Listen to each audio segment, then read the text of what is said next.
যে রাজ্জাক সে যার সাথেই যেতে পারে, সে দলের একজন সৈনিক। আজকে সে খুন হয়েছে, নৃশংসভাবে খুন হয়েছে। এই খুন বাংলায় দেখা যায় না। শুনেছি 5টা গুলি করা হয়েছে, তারপরে তার গলা কেটে দেওয়া হয়েছে। সাথে প্রতিদিন প্রতিনিয়ত দুপুরবেলা যা ভাত আনতো আমরা দুজনা 2 ভাই খেতাম। এটা ভাঙড়ের প্রতিটা মানুষ জানে, যারা বিডিও অফিসে পঞ্চায়েত সমিতিতে গেছে তারা জানে। রাজ্জাক আমার অত্যন্ত প্রিয় ছিল। আজকে আমার সবথেকে বেদনা, সবথেকে দুঃখ, আমি কাল রাত থেকে কেঁদেছি। আমি তার ফ্যামিলির প্রতি সহানুভূতি জানাই, কিন্তু এই দুর্ভাগ্য আজকে দূর সময়, একটা কঠিন সময় আমি মনে করি, যেই সময়টায় রাজ্জাকের মতন ছেলে খুন হওয়া পার্টির কাছে আর দুর্ভাগ্য কিছু নেই।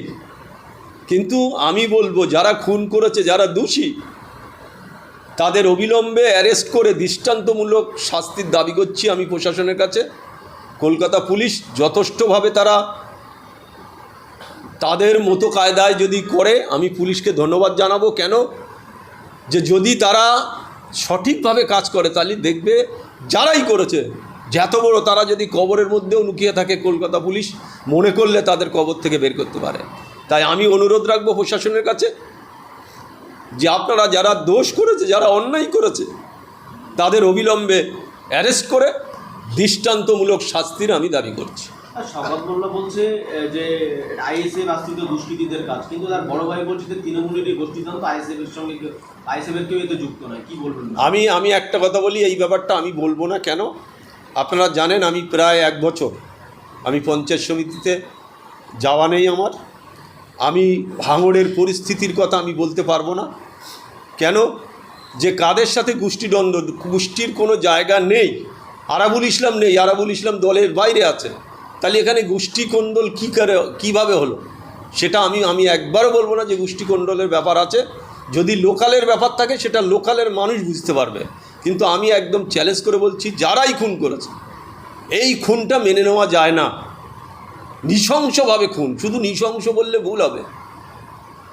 গুলি করার পরে আমি যেটা শুনেছি যে বাইকে তাকে নামানো হয়েছে, নামিয়ে পরপর 5টা গুলি করা হয়েছে। তারপরেও তারা সন্দেহ করেছে যে যদি বেঁচে যায় রাজ্জাকের শরীর মোটাসোটা, তারপরে তার গলা পর্যন্ত কেটে দেওয়া হয়েছে। এই খুনটা কি আপনারা মিডিয়ার লোক বলুন, মেনে নেওয়া যায় এই খুনটা? তাই আমি বলবো, কে বা কারা করেছে আমি কারুর নাম করে বলতে চাই না।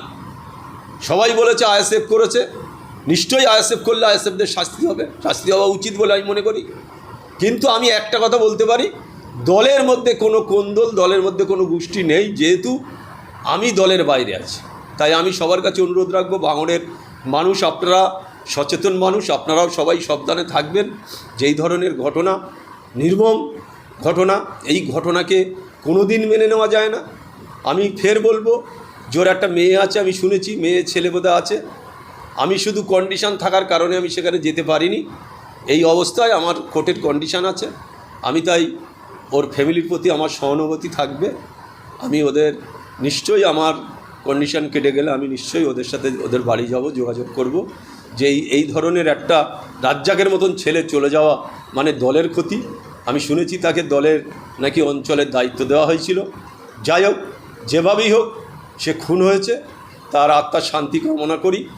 আমি তার ফ্যামিলির প্রতি আমার সহানুভূতি।